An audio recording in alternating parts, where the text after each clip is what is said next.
Hi, this is Gwen from Tabby with a special hybrid edition of Thoth Talk and Meet the Decans. It's now the last 10 days of June, which means that we're in the first decan of Cancer.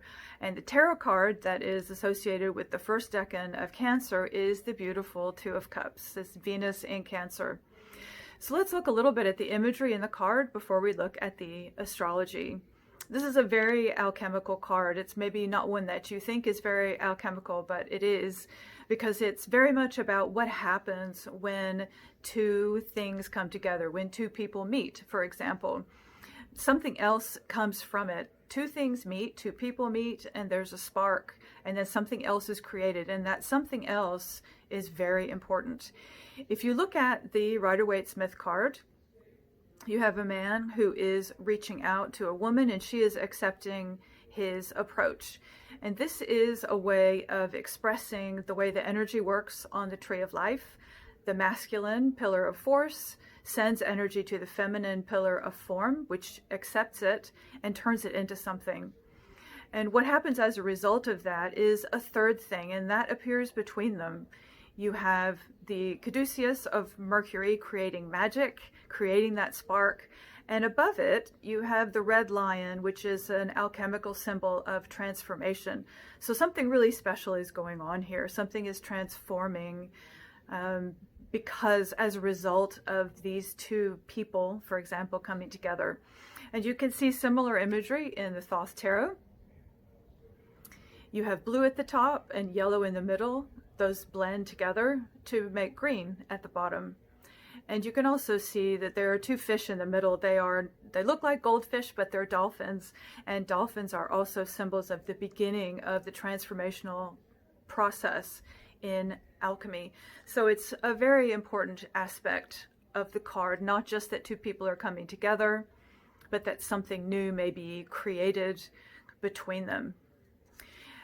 So how can we figure these things out? How do we know these things about the cards? You know, if we didn't have the Thoth Tarot that tells us at the very top there, says Venus in Cancer, if we don't have that on our card, how can we find out what's ruling the cards, and how can we look at some of the relationships?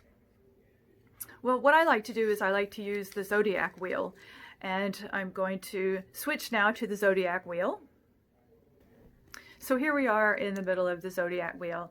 Now this is a close-up of the section of the zodiac wheel that we're going to be talking about. But the whole zodiac wheel includes 12 pieces. Each one is associated with one of the zodiac signs. So we're talking about Cancer, and that is the piece of the pie, if you see what I mean. That's at the bottom of the zodiac wheel, so you can see that it says Cancer. And if you look toward the middle, let's work our way out and look at the information that you can get on the zodiac wheel. There's the glyph for Cancer. It tells you that it is a water sign. It tells you that it is a cardinal sign, which means that it's initiating energy. It tells you that it's associated with the tarot cups. And it tells you that it is the 2, 3, and 4 of cups, and then gives you the astrological ruler of each one of those cups. The 2 of Cups is Venus in Cancer, the 3 of Cups is Mercury in Cancer, and the 4 of Cups is the Moon in Cancer. And since you know that Cancer is ruled by the Moon, you know, you might be looking ahead a little bit to the 4 of Cups. You might be thinking, well, that sounds like it's going to work pretty well. And if you look further out, then you can see it says Jupiter exalted.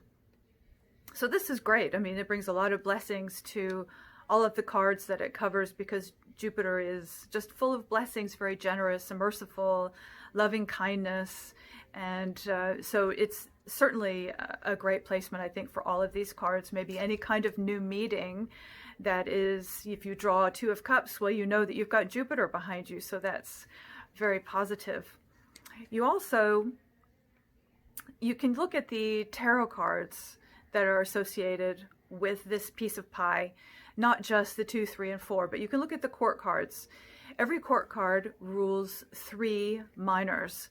They rule, if you look at the Queen of Cups, you look below the Cancer section, you see that it's the Queen of Cups who rules the 2 of Cups and the 3 of Cups. And she also rules the 10 of Swords. So they don't feel like they all go together. It doesn't feel like the Queen of Cups ought to be ruling the 10 of Swords. But if you think about it, it does make sense.